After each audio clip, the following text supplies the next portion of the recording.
will continue studying about the animals and their homes. But first, we will study about the double H questions with the worksheets that I sent you on Monday. Okay, let's see. We will use who with person. Who is a person? Who is quién? What? It's a thing or an action. What is qué? When? It's for time. When is cuándo? Where? It's a place. Where is dónde? How is the way something is or the way something happens. How is cómo. And why?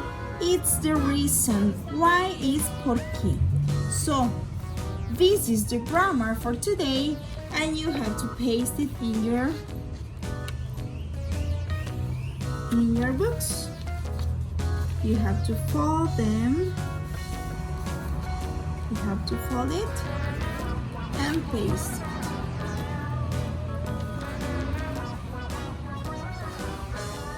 I reuse the paper because remember that you have to take care of the earth. Okay? We fold the worksheet and we paste the worksheet in that way. So now remember that you have to write the date. Today is Friday, April 24th, 2020. First you write the date and then you paste it in your notebooks. Okay? We finished with the notebook and then we have to continue in the student book. Student book page 53. 53. It says grammar and use. We will continue studying the WH questions. Learn grammar. Word questions. We have a lot of questions with WH, but today and this unit we will study just the questions with where.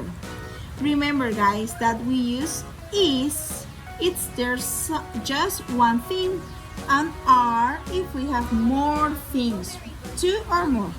So it is, where's the eagle? Where's the eagle? ¿Dónde está el águila?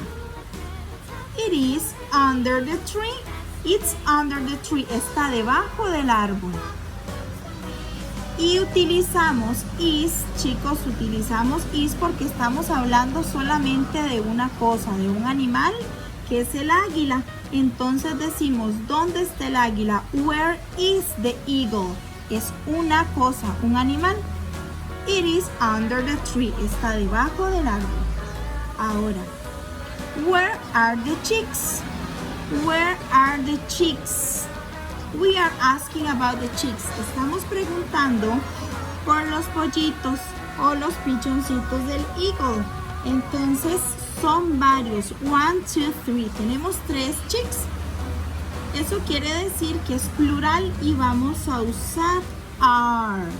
That's why we said where are the chicks? ¿Dónde están los pichoncitos o los pollitos?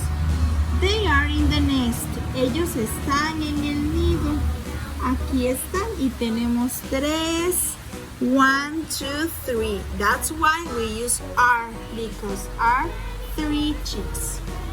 Okay, and finally we will look at the pictures and practice with someone. You can practice in your home with your brother, your sister, your grandma, your parents. You can practice with someone the grammar.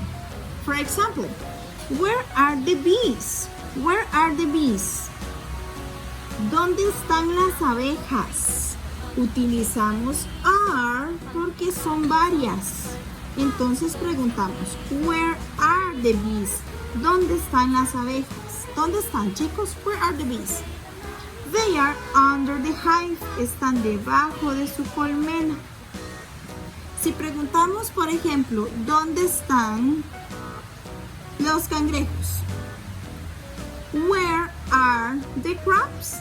Where are the crabs? Because we have two. Aquí tenemos dos cangrejitos. Where are the crabs? ¿Dónde están los cangrejos? They are next to the tree. Están a la par del árbol. Y así podemos preguntar con varios, todos los que están acá, for example. Where is the eagle? ¿Dónde está el águila? Porque solamente tenemos una, entonces utilizamos el is, que es singular. Where is the eagle? The eagle is on the tree or next to the nest. Okay? So, you can continue practicing at home with another things. Podemos practicar en casa con otras cosas, pero la idea es que practiquemos el where is y where are. Recordemos que where is lo usamos para una cosa y where are para varias. Okay, guys? We already finished with the class for today. Bye bye. See you Monday. Kisses and remember to stay home and wash your hands. Love you. Bye bye.